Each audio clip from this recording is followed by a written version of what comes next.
Baik, Assalamualaikum warahmatullahi wabarakatuh, teman-teman, saudara sekalian, seluruh masyarakat Indonesia, dimanapun kalian berada.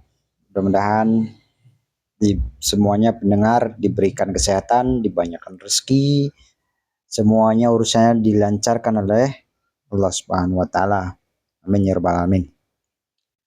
Kali ini di judul yang terbaru yang saya upload hari ini videonya melalui bagaimana sih sebenarnya peran Pak Alawi ya di Indonesia dari mulai ada sampai saat ini ya. Jadi semua Pak Alawi yang ada di Indonesia saat ini itu akibat dari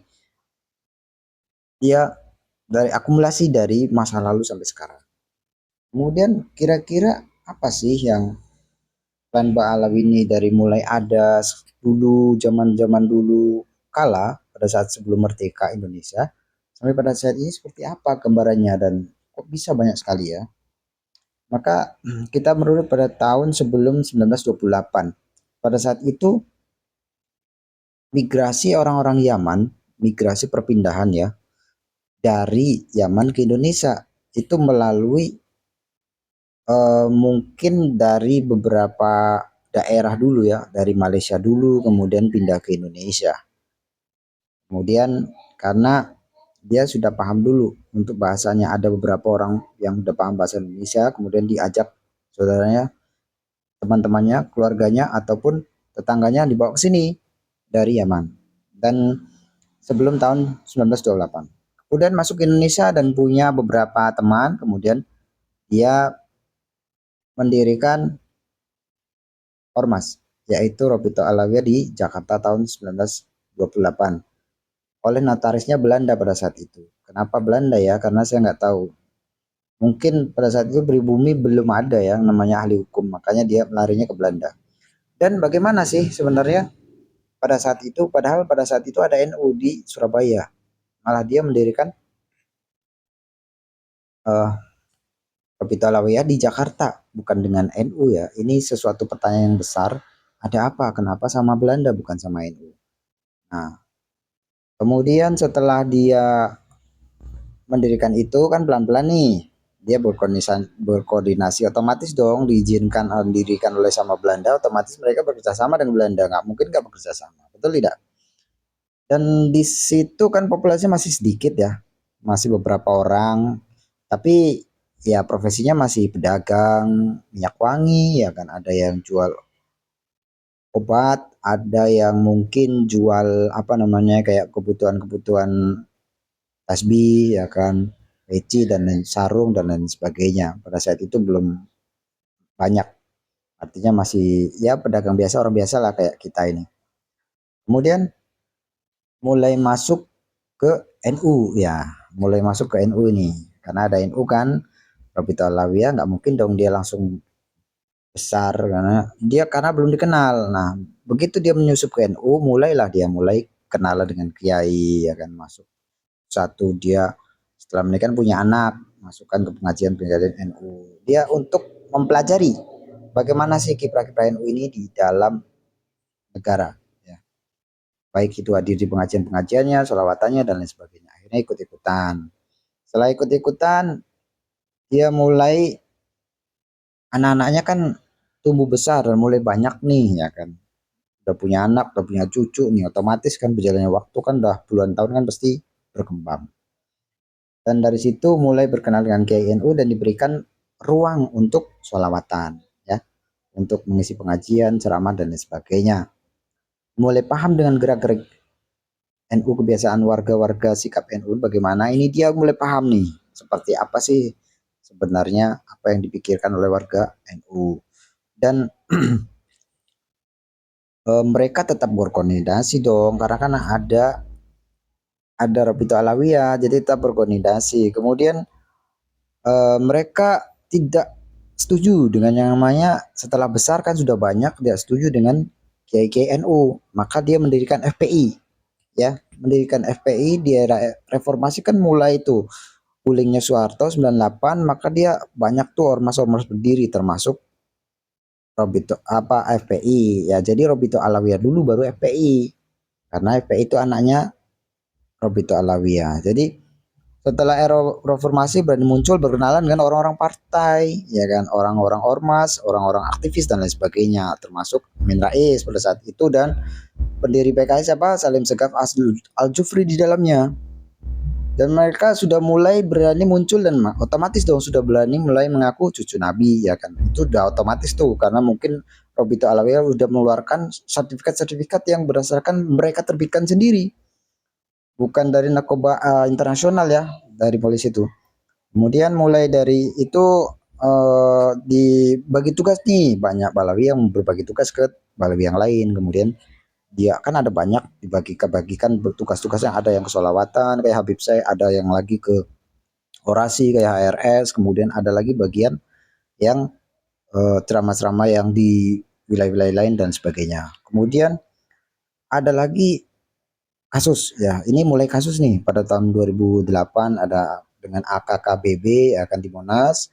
Kemudian mulai ricuh ya kan setelah berdirinya FPI kan, itu mulai tuh berani sweeping, berani yang namanya apalagi sweeping warteg ya kan, tempat hiburan dan sebagainya. Nah, itu berani muncul. Akhirnya setelah muncul dia masuk TV. Nah, TV ini difasilitasi oleh Golkar ya. Difasilitasi oleh Golkar yaitu ARB ya. Ya mereka ngumpul kemudian otomatis karena berani orasi kan dipandang tuh, dilihat tuh kan, dilirik sama mereka, kemudian diajak masuk ke TV ataupun mungkin ya udah bekerja sama lah pada saat itu. Karena ya ada kasus otomatis yang dipanggil ketuanya dong, ya kan? Dan sudah mulai masuk ke partai pelan-pelan. PKS itu kan ada tuh Salim Segaf Al-Jufri itu kan sudah anggota Robito Alawiyah, otomatis mereka difasilitasi pada saat itu. Apalagi SBY yang pada saat itu era SBY tahu sendiri mensosnya adalah Salim Segaf Al-Jufri, ya itu kelompok Mbak Alawi juga, satu klan mereka. Kemudian difasilitasi kan Menteri Sosial, otomatis dong di sosialnya dikasihkan mungkin mendukung dalam aksi dana-dananya dan sebagainya. Kemudian mulai masuk ke demo ya kan, mulai demo-demo Ahok 212 dan didukung oleh Amin Rais, Golkar, ARB dan Gatot.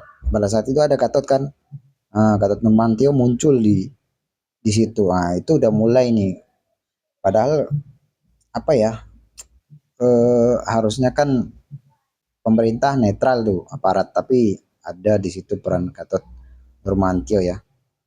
Dan di situ mulai TV One sering menampilkan orang-orang Pahlawi. Kenapa? Saya nggak tahu. Karena harusnya kan jangan ya kan. Ibaratnya orang sudah mulai bukan dia netral lagi mengenai agama, tapi masalah bukan ceramah agama lagi, tapi mengenai orasi-orasi politik ya. Banyak yang diserang daripada orang-orang Pahlawi, bukan hanya pemerintahan aja, orang-orang yang tidak setuju mereka lawan. Dan otomatis ada pendukungnya tuh.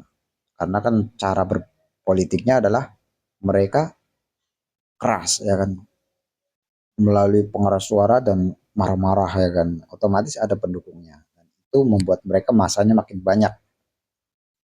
Tapi dia serang pemerintahan ya, ada lagi tokoh-tokohnya ya, kayak Amin Rais tadi yang saya sebutkan, ada JK kan Golkar, meskipun ya kan wakilnya Pak Jokowi kan pada saat itu, tapi kan Golkar udah pro ke sana, TV One ya kan, koordinasinya udah kelihatan dari belakang layar. Dan ini mulai lagi kasus, diantaranya kasus daripada HRS ini adalah kasusnya mengenai chat ataupun WA ya dengan Firza Hussein, kemudian penyerangan tempat hiburan, kerusuhan Monas, kemudian sweeping warung makan pada saat puasa, kemudian kabur ke Arab ya, kemudian kerumun COVID, tes swab, resumi, dan mulailah orasi-orasi politik ya, bukan ceramah lagi sekarang. Jadi ingat ya, ulama itu berceramah agama, bukan berorasi politik ya. Itu kemudian terbaru adalah tes DNA ya. tes DNA dari tesisnya Kiai Haji Imaduddin Utsman. Dan apakah kita ini sebagai warga pribumi bagaimana sikapnya? Sebaiknya kita mengambil tindakan atau sikap yang pasti pro ke pribumi ya, bukan ke imigran Yaman ya, karena kan sudah tahu posisinya sekarang adalah dia bukan lagi NU ya, tapi sudah mendirikan Robito Alawiyah. Setelah FPI dibubarkan kan otomatis kembali ke sana bapaknya.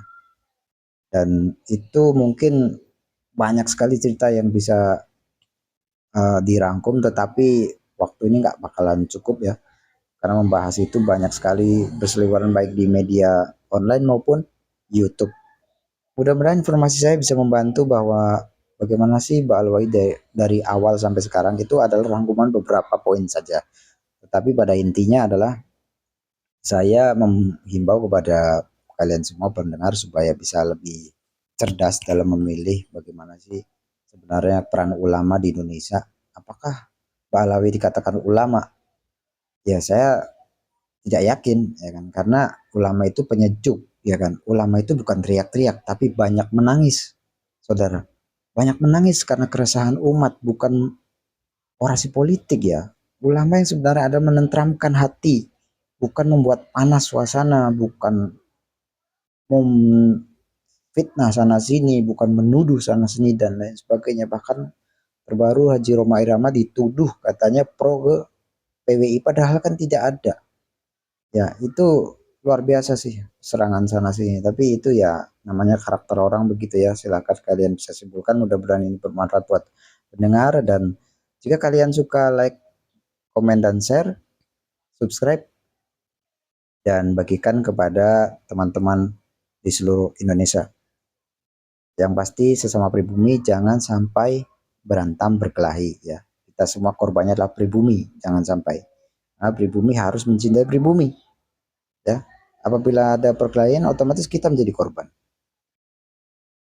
Mudah-mudahan informasi ini bermanfaat. Siapa yang subscribe semuanya sehat selalu, diberikan kemudahan rezeki dan banyakkan rezeki, dan diselesaikan semua urusannya di dunia maupun di akhirat. Selamat dari